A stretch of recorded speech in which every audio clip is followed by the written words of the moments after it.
근데 이제 왜 3번 예배를 드렸냐면 예수님이 3번 탄생하신 것이기 때문에 그렇다고 합니다. 그래서 첫 번째는 하나님 아버지의 품 속에서 한 번 탄생하시고, 두 번째는 성모 마리아의 품 안에서 한 번 탄생하시고요. 세 번째는 우리 마음 속에서 탄생하셔야 하기 때문이라고 합니다. 근데 이제 이 세 번째의 탄생 중에서 특히 문제가 되는 것은 마지막 탄생이겠죠. 왜냐하면 하나님 아버지의 품 속에서는 예수님이 잘 탄생을 하셨고, 또 2000년 전에 성모 마리아의 품 속에서도 잘 탄생을 하신 거 아닙니까? 이제 문제는 오늘 우리의 마음속에 예수님이 어떻게 하면 잘 탄생을 하실 것이냐, 이제 이거겠죠. 예수님이 우리 마음에서 탄생을 하시는 거는요, 성탄절이 됐다고 해가지고 때가 되면 자동적으로 되는 일은 아닙니다. 물론 예수님은 우리 마음에서 태어나시고자 오시고 계십니다. 그런데 그것만 가지고는 내 마음에 아기 예수가 태어날 수가 없는 것이죠. 그분을 내 마음에 맞아들이고 누우실 자리를 내어드리는 정성스러운 준비가 우리 측에서도 요구된다고 하겠습니다. 여기 보시면 이제 대림절에 이 촛불이 4개가 있죠. 근데 이거는 우리가 마땅히 준비해 드려야 할 우리 마음의 준비의 여정을 상징하고 있다고도 볼 수 있겠습니다. 대림절의 초는 처음에는 진한 보라색에서 시작을 해서 점차 그 색이 넓어져서 분홍색, 그리고 아주 엷은 분홍색, 그리고 마지막에는 순결무구한 하얀 백색으로 이렇게 초가 되어가고 있습니다. 그래서 이것이 전부 우리 마음의 여정을 상징한다고 할 때, 첫 번째 촛불, 진한 보라색은 무엇을 의미할까요? 이것은 아마 우리들의 진정한 참된 회개를 상징하는 것이라고 생각이 듭니다.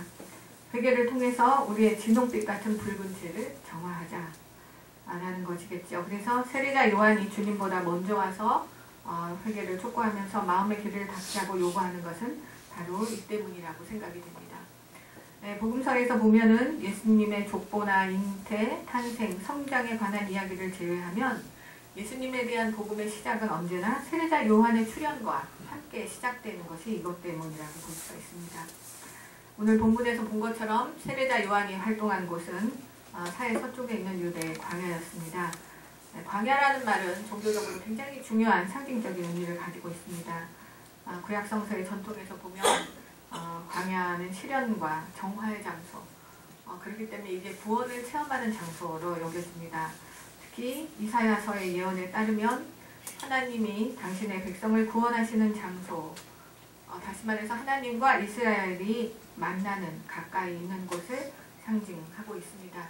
그래서 사람들은 이러한 광야에서 메시아가 온다고 생각을 했습니다. 사실 광야에는 도시에서 볼 수 있는 화려함이라든가 편안함이 없지요. 다만 가난과 시련과 고독이 있을 뿐입니다. 그런데 이런 아픈 시련과 처절한 고독과 정결한 가난이 있는 곳이 아니면 하나님을 우리는 만날 수가 없다. 그러한 의미에서 광야야말로 하나님을 만나는 장소라는 것은 예나 지금이나 변함이 없는 일인 것 같습니다. 이러한 장소인 광야에서 나타난 요한이 이스라엘 사람들에게 회개하라고 목청껏 외치고 있습니다. 이 말은 우리가 잘 아는 메타노에오라는 히라보인데요.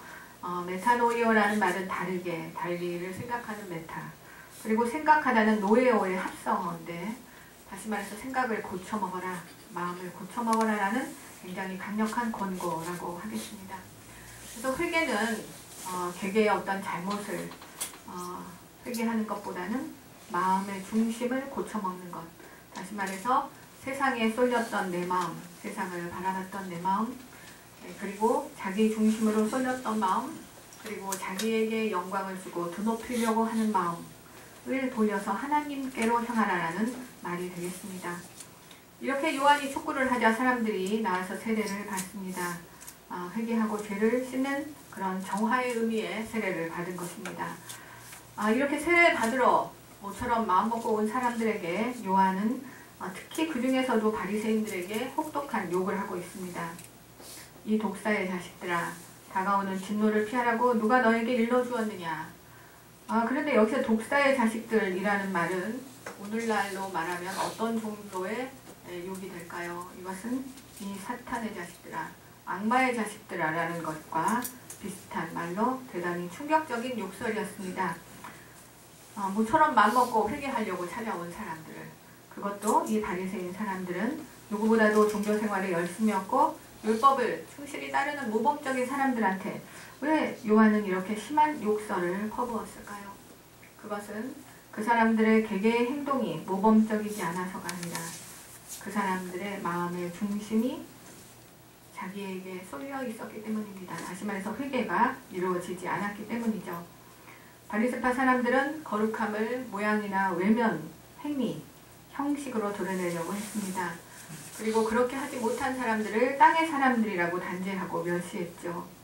그렇게 하면서 외모나 형식으로 거룩함을 드러내려고 했을 때 일어나는 자기 자신 안의 위선이라든가 아니면 스스로의 경건함에 취해서 그렇게 못하는 다른 사람들의 사정과 아픔을 그리고 그 사람들의 부끄러움과 수치심을 긍휼과 연민의 눈으로 즉 사랑의 눈으로 보지 못했다는 것을 요한은 지적하는 것입니다. 다시 말해서 그들이 율법을 지키지 않고 올바르지 않아서가 아니라 교회에 출석하지 않아서가 아니라 아니면은 기독교인이 아니어서가 아니라 그들의 사랑 없음을 그들의 자비 없음을 그들의 마음의 긍휼함이 없음을 지적하고 있는 것입니다. 이러한 것은 오늘날에도 경건함과 거룩함을 추구하면서 종교적인 지도자임을 자임하는 사람들 그리고 모범적이고 선한 기독교임을 이님을 스스로 자임하는 사람들이 흔히 빠지기 쉬운 유혹을 지적했다고 볼 수가 있겠습니다. 이어서 요한은 회개에 합당한 열매를 맺어라. 그렇지 않고는 우리는 아브라함을 조상으로 모시고 있다고 말할 생각이랑 아예 하지를 말아라. 아브라함은 믿음의 사람이었다. 그는 순명의 사람이었다. 그는 하나님의 뜻을 실천하는 사람이었다. 너희가 혈통만 믿고 스스로 맺는 열매를 점검도 하지 않고 아브라함의 자손이라고 자랑한다면 하나님은 이 길가에 구르는 돌을 가지고라서 차라리 아브라함의 자손이라고 인정하실 것이다 라고 말하고 있습니다. 한마디로 말해서 아브라함의 자손이라면 그에 걸맞는 행동할 자신이 있을 때 그것을 자랑해야지 그렇지도 않으면서 자랑하면 안 된다라는 말이겠죠. 오늘날의 말로 바꾸어서 쉽게 말하면 이렇게 되겠습니다. 너희는 교회 다닌다는 것만으로 가지고 기독교인이라고 자랑하지 말아라. 너희가 거기에 합당한 열매를 맺어야 한다. 그렇지 않으면 차라리 교회에 안 다니는 사람들, 종교가 없는 사람이라든가 아니면 유교도라든가 불교도라든가 힌두교라든가 또는 길가의 돌들을 하나님은 기독교인이라고 인정하실 것이다 라는 말이 되겠습니다. 회개에 걸맞는 열매가 얼마나 중요한가를 다시 한번 생각해주는 말이라고 하겠죠. 아시다시피 우리 한국교회는 사회적 공신력을 많이 잃었습니다. 그 한국교회에 실망해서 모인 사람들이 우리 사교교회에 앉아있는 사람들이 대부분이겠죠. 그래서 기독교윤리실천운동본부라든가 다른 교회 아카데미에서 앙케이트 조사를 해봤습니다. 한국교회 신뢰도를 조사하면서 개신교가 말하는 것을 여러분은 신뢰하십니까? 라는 질문에 설문을 해봤습니다. 그랬더니 2008년, 2009년, 2010년 3년간의 통계를 내본 결과 못 믿는다가 48에서 49%, 믿는다가 17%, 모르겠다가 32%로 믿는다가 겨우 17%, 압도적인 불신이었습니다. 이렇게 한국 교회가 사회적 공신력을 잃은 가장 큰 이유는 여러 가지가 물론 있겠지만 기독교인 한 사람 한 사람의 말에 행실이 뒤따라주지 않았기 때문이 가장 크다고 생각합니다. 신앙인이 단순한 지식이나 정보와 다른 점이 무엇이라고 여러분은 생각하십니까? 지식이나 정보는 그것에 따라 우리의 삶이 바뀔 필요가 없습니다. 영어 단어나 수학 공식을 외우고 이것은 밤새서 외워서 시험지에 쓰고 잊어버리면 끝나는 것입니다. 그대로 살아야 할 필요가 없습니다. 그대로 살지 않았다고 해서 가슴을 치고 죄를 뒤집어 쓰는 회개를 할 필요가 없습니다. 그러나 신앙은 그렇지 않다는 것입니다. 신앙은 자기가 믿는 대로 자기의 삶을 꾸려가야 하는 삶의 원리라는 것입니다. 그렇다면 우리의 신앙이 단순한 종교적인 지식이나 습관이 아니라 살아있는 참된 신앙이라는 것을 증명할 길은 무엇이 되겠습니까? 그것은 다른 사람이나 타종교인과 교리를 가지고 싸우는 논쟁을 통해서가 될 수가 없을 것입니다. 우리 신앙의 진정성을 증명하는 것은 다름 아니라 우리가 믿는 바대로 얼마나 우리의 일상의 삶을 정직하게 꾸려가느냐에 달려있다고 볼 수 있겠습니다. 그래서 2000년 전의 세례자 요한의 지적 앞에서 오늘날 우리가 다시 한번 숙연해지는 것은 바로 이 때문이라고 생각이 됩니다. 똑같은 귀절이 되겠습니다마는 이것을 누가복음서는 또 예수님의 길을 예비하는 세례자 요한의 사명을 이사야서 40장 3절을 인용해서 다시 설명합니다. 광야에서 외치는 자의 소리가 있어 이르되 너희는 주의 길을 준비하라. 그의 오실 길을 곧게 하라. 모든 골짜기가 메워지고 모든 산과 작은 산이 낮아지고 굽은 것이 곧아지고 험한 길이 평탄하여질 것이다. 모든 육체가 하나님의 구원하심을 보리라 하고 말하고 있습니다. 요한이 촉구하는 세례를 주님이 오실 길을 쉽고 평탄하게 하기 위한 길 고르기 작업으로 구체화시키고 있는 것을 알 수 있습니다. 그렇다면 오늘 우리도 우리의 마음의 길을 평탄하게 고르는 길 고르기 작업을 해야 하겠습니다. 이것을 구체적으로 어떻게 할 수 있을까? 제 나름대로 한번 생각해 보았습니다.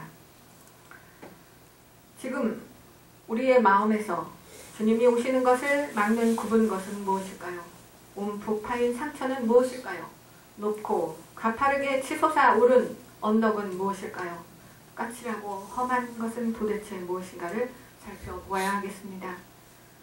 내 마음에서 자신을 그리고 세상을 삐딱한 눈으로 보고 있는 것이 있습니다. 나는 왜 온유하고 겸손한 것은 주님만 하라고 하고 혹은 너만 하라고 하고 남편만 하라고 하고 자식만 하라고 하고 나는 그러지 못하는가? 또 이 세상에서 내가 그러면 혹은 내 자녀가 그러면 바로 바보 된다고 생각하는 것일까? 남에게는 법을 지키라고 하고 나는 가능하면 수단과 방법을 동원해 쉽고 빠른 길을 찾으려고 합니다. 그리고 속으로 주님의 방법은 주님의 시대에도 안 통했고 결국 그래서 그분이 돌아가셨으며 또 이 세상에서도 안 통한다고 나를 합리화시키고 있습니다. 그러면서 세상에서는 목소리 큰 사람이 결국은 이기게 되었다는 비겁한 생각 속에서 숨으려고 합니다. 또 나는 내가 옳다고 생각하는 바를 다른 사람을 가르치고 비난할 때만 사용하는 것이 대부분입니다. 그리고 정작 내 자신의 일상의 삶에서는 그것을 관철하지 못하는 자기 분열적이고 모순적인 삶을 살고 있습니다. 오늘 아침에도 철도 파업위원장이 그 사람을 체포하기 위해서 경찰이 경향신문에 있는 빌딩에 난입했다는 속보가 들어왔습니다. 그러한 속보를 보면서도 여러 가지 복잡한 심정이 얽혀 있습니다. 그리고 안녕들 하십니까? 라는 대자보를 쓰는 대학생들을 보면서도 장하다고 생각하면서도 내 자식이 거기다가 대자보를 붙였다고 하면 걔가 왜 멍청하게 그런 짓을 했을까?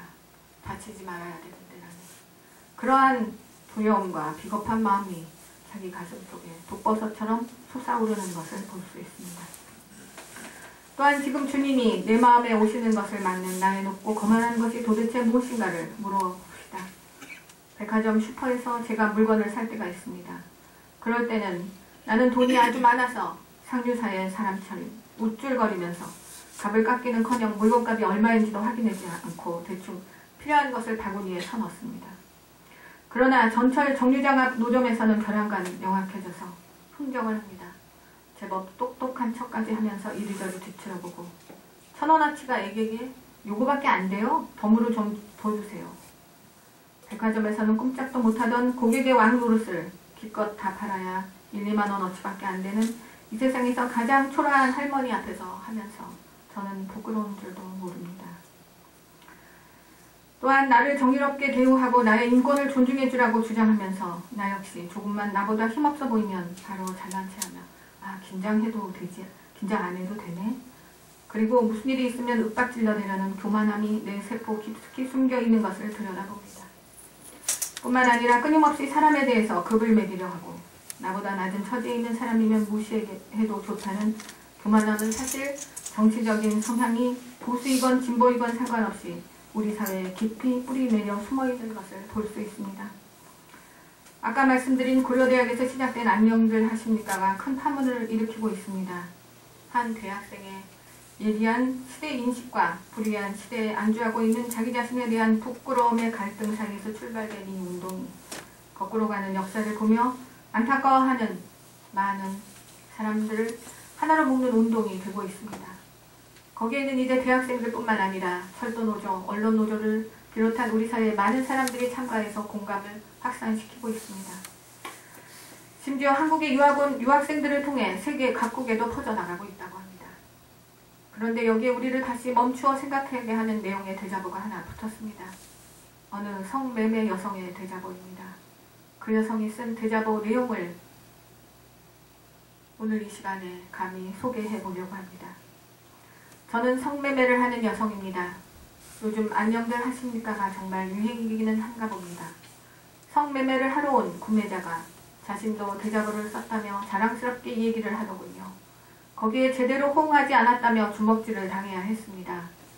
돈을 냈으니 무엇이든 해도 된다는 논리에 구타당하고 욕먹고 성병 예방도 할 수 없고 수치스러운 말을 듣고 내가 성매매하는 여성이라는 걸 알고 강간하려 하는 사람들, 돈의 출처는 묻지 않고 그저 돈만 벌어오라고 하는 사람들, 결혼도 안 한 여성이 산부니까 드나든다고 경멸하는 눈초리, 쉽게 돈 번다고 마냥 욕하는 사람들, 성매매 한 번에 몇십만 원을 지불할 수 있는 남성들의 재력은 묻지 않고 여성에게만 욕하는 사람들 때문에 나는 괜찮지 않습니다.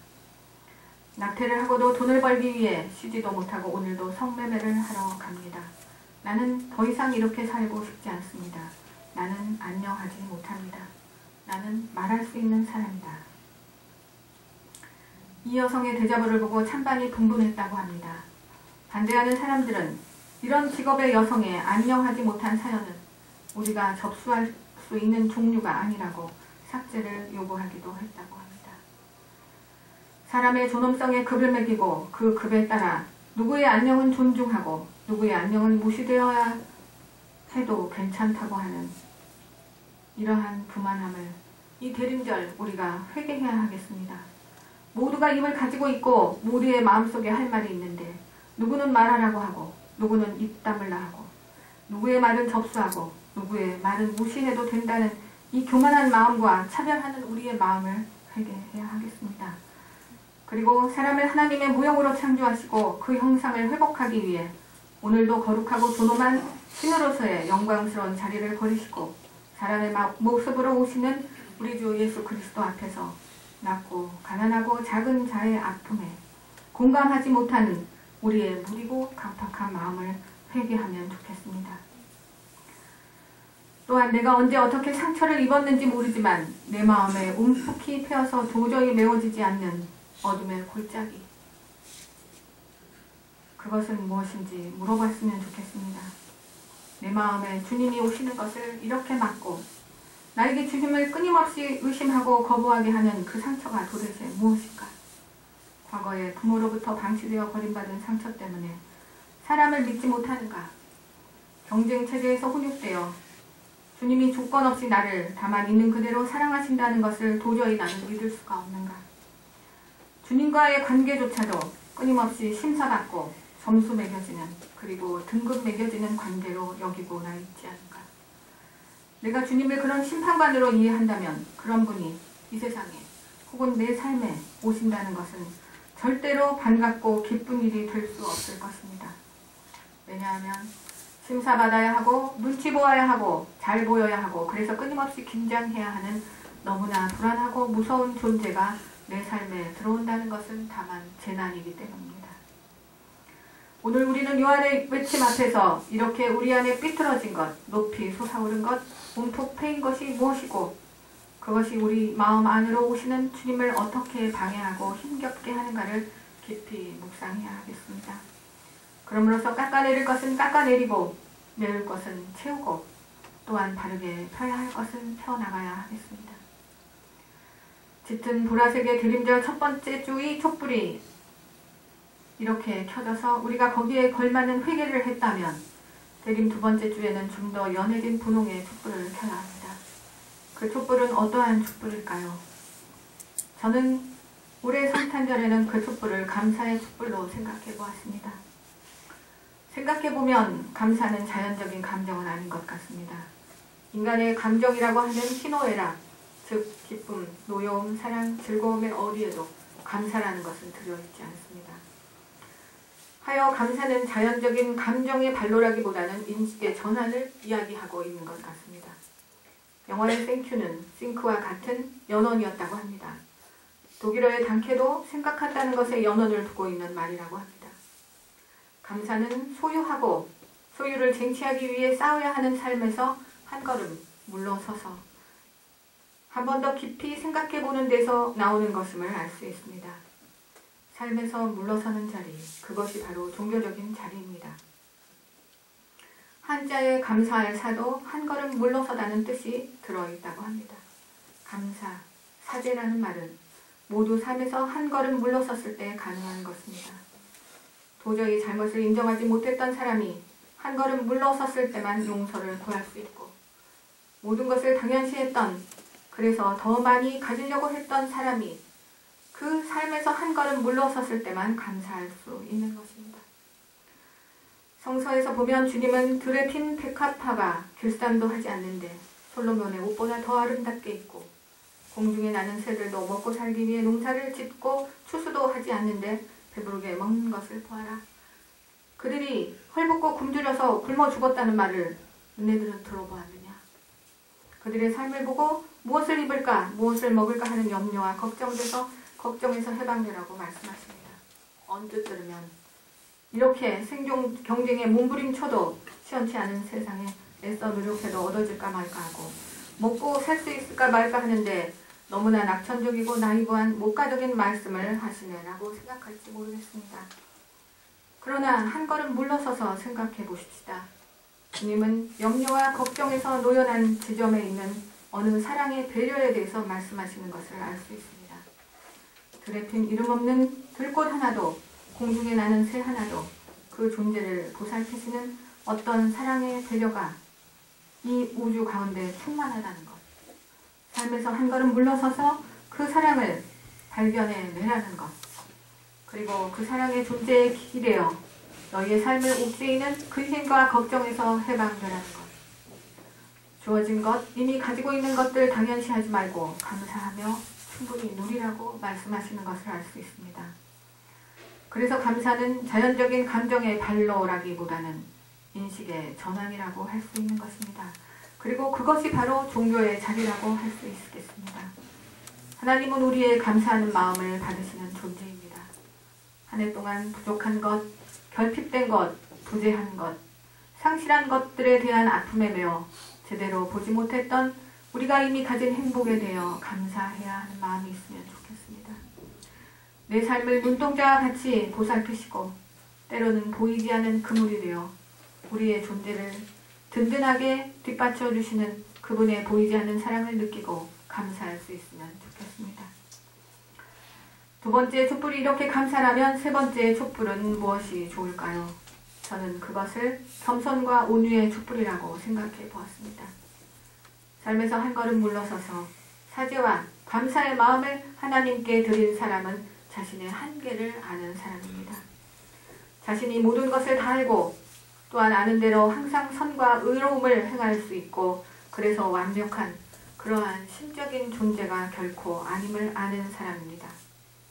자신 역시 아는 것보다 모르는 것이 훨씬 많고, 선을 알 때도 행하지 못하며 때로 실수하고 때로 넘어지는 진흙과 같은 존재, 먼지와 같은 존재, 그러한 한낱 인간임을 자각하는 것입니다. 그의 마음에는 자신의 실수와 부족함을 인정하고 받아들이는 겸허함이 있습니다. 그리고 자기가 아무리 잘난 척하여도 사람들과 더불어서가 아니면 혼자서는 결코 외로워서 살 수 없는 연약한 존재임을 인정하고 받아들이는 겸허함이 있습니다. 그래서 자신의 존재가 궁극적으로는 하나님과 이웃의 사랑과 용서에 기대고 있음을 자각하는 겸손함이 있습니다. 자신의 실수와 부족함과 연약함을 자각하고 인정하는 겸허한 사람은 타인에게도 역시 온유합니다.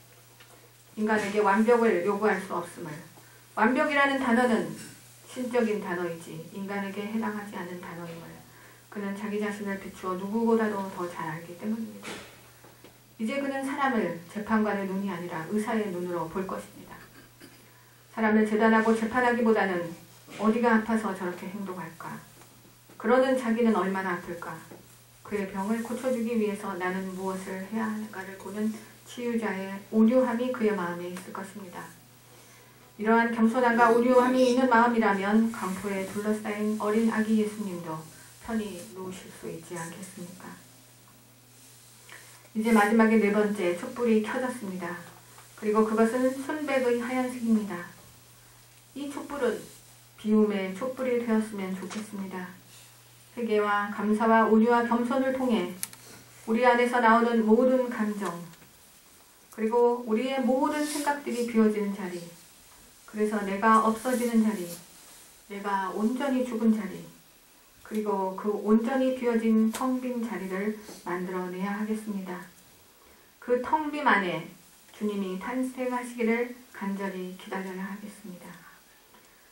우리가 주님을 사랑하는 만큼 우리의 기다림은 간절해질 것이고 마침내 주님이 우리 마음에서 태어나셨을 때 우리의 기쁨은 그만큼 커질 것이기 때문입니다.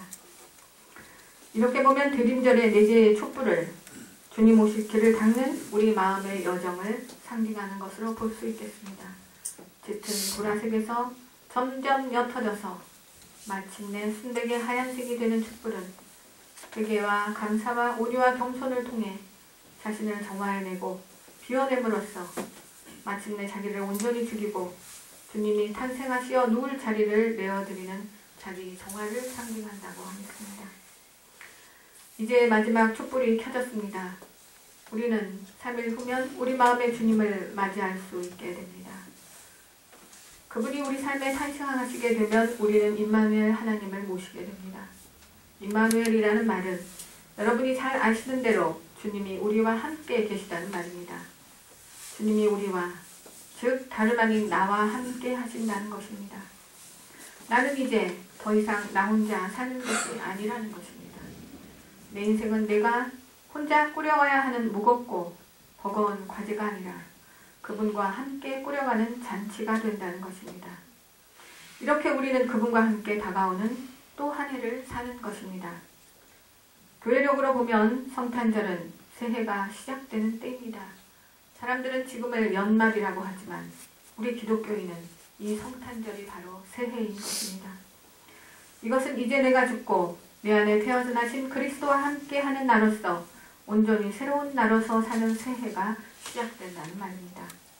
이러한 의미에서 성탄절은 주님이 내 마음에 오심을 축하하는 동시에 그분과 함께 내가 다시 오는 새해를 맞이했다는 두 가지 의미의 탄생과 축하의 의미가 들어있다고 하겠습니다.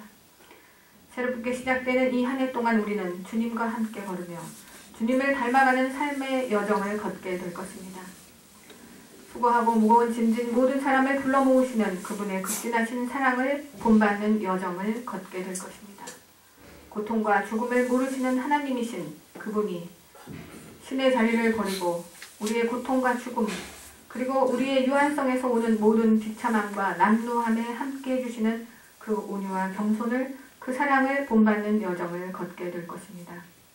그리하여 우리 삶을 갈라디아서 5장 22절의 성령의 9가지 열매, 즉 사랑과 희락, 평화, 오래 참음, 자비와 선함, 충성과 온유와 절제의 아름다운 열매를 맺어 하늘에는 하나님께 영광을 돌리고 땅에는 사람들에게 평화를 끼치는 복된 삶으로 만들어가는 삶의 여정을 또 한 해 우리는 걷게 될 것입니다.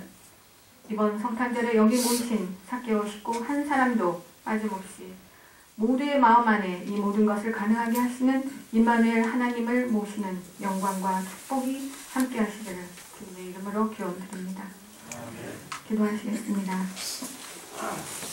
사랑의 하나님, 이제 새롭게 시작되는 또 한 해를 바라보면서 우리의 가슴 속에 기대도 많지만 그러나 주님 두려움이 더 많습니다. 이 한 해 동안 얼마나 많은 사람들이 또한 안녕하지 못하는 삶을 살게 될 것인가. 얼마나 많은 사람들의 삶의 계획과 평화가 파괴될 것인가. 그들을 위해서, 그들을 지켜주기 위해서 나는 과연 무엇을 할 수 있는가.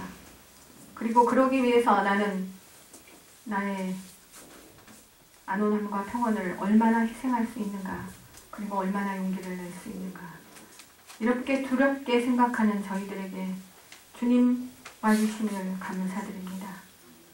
그리고 두려움 가운데서도 저희에게 주어진 최소한의 자리를 지키고자 소망하며 연약한 저희에게 힘을 주시기를 간구하는 저희들에게 아버지 하나님 와주심을 감사드립니다. 저희 마음에 임하는 하나님으로 오셔서 저희들의 연약한 손을 붙들어 일으키시며 두려움 가운데에서도 내가 준 너의 자리를 지키고자 하는 너의 그 마음을 나는 알고 있고, 그러한 너를 들어서 너의 약함 가운데 나의 강함을 드러내 보이겠다. 너의 어리석음을 통해서 나의 지혜로움을 드러내 보이겠다. 너 같은 두려움 속에서도 전진하고자 하는 사람을 통해서 나는 나의 역사를 이루어 가겠다. 두려워하지 말라. 내가 세상을 이겼다. 내가 이 세상 끝까지 너와 함께 한다고 말씀하시면서 나의 손을 잡아주시고 나의 삶의 여정을 함께 해주시겠다고 약속하시는 주님 감사합니다. 저희의 품에 오셔서 주님 거룩한 성탄을 이루시고 임마누엘 하나님의 축복과 그 영광에 저희의 삶을 바치오니 아버지 하나님 산 제사로 받아주셔서 저희와 함께 이 한 해를 또한 주님 걸어주시옵소서. 저희 삭개오 교회에 주님이 함께 하셔서 이 교회를 위해서 주님이 갖고 계시는 모든 계획을 이루시며 그것을 통해서 아버지 하나님 커다란 영광을 받으시기를 또한 기도드립니다. 저희의 모든 예배를 아버지 하나님 받아주실 것을 믿고 오시는 주님의 이름으로 감사하며 기도드립니다.